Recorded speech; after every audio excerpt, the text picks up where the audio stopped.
Picture this. You walk into a cemetery and instead of seeing the same usual grave sites with a bouquet of flowers here and there, you walk into this colorful place that looks nothing like the cemetery that you're used to seeing every day.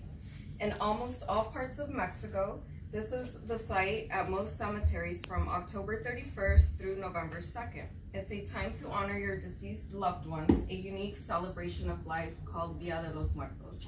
So this is the grave site here. To begin, I'll discuss information on Dia de los Muertos and how it became a holiday in the Mexican culture. Dia de los Muertos is where Mexicans remember their loved ones who have passed. It is celebrated from October 31st through November 2nd. Celebrations in Mexico developed from ancient traditions among its pre-Columbian cultures. The celebration used to take place in August based on the Mayan calendar. It was celebrated for an entire month, and the festivities were dedicated to the Aztec goddess Mectecacihuatl, Lady of Death. This is her, and then this is the Mayan calendar. By the 20th century, in most regions of Mexico, practices had developed to honor dead children and infants on November 1st, which is All Saints' Day, and November 2nd was to honor adults, which is All Souls' Day.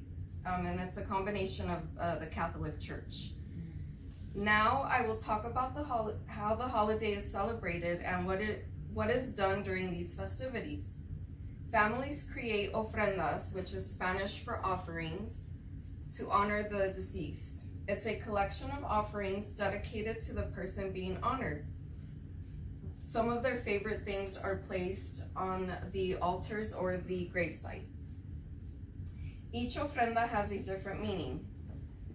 Cempasúchil, which is Spanish for marigold flower, they help the deceased find their way to the ofrenda, and it also means eternal life. Their favorite foods are cooked and placed on the altar along with seasonal fruits, nuts, and also water. Pictures of the deceased are placed on the altar with saints and a crucifix. Candles represent fire and are a light guiding them back to visit the land of the living. Pan de muerto, which is bread of the dead, is meant to represent soil. Calaveras, which is Spanish for skulls, are used for decoration and are seen everywhere throughout this time. Monarch butterflies, which migrate to Mexico in the fall, were believed to be the spirits of ancestors coming to visit. There's also papel picado, which is here, that is used for decoration. Now that I have discussed the ofrendas, let's turn to my third and final point on why the holiday is so important to Mexican culture. In Mexican culture, death is viewed as a natural part of the human cycle. As Patricia Fernandez-Cali puts it, these complex and diverse folkloric traditions, the poetry and songs, the masks and sculptures, inevitably suggest that the enormous tenacity and wisdom of a people, an expression of a unique and creative philosophy of life and death. Mexicans in their popular art display an undeniable fascination with skulls, skeletons, and other representations of death. Items that elsewhere cause a sensation of unpleasantness and dread. In summary, let's review what I've covered today.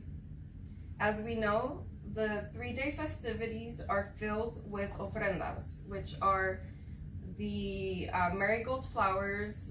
Families create the altars or decorate the grave sites, and they place different items which have different meanings. This holiday is to be lively and enjoyable since it is a way to honor and remember loved ones. Ofrendas are the essential part of the celebration. In Mexican culture, death is viewed as part of the human cycle.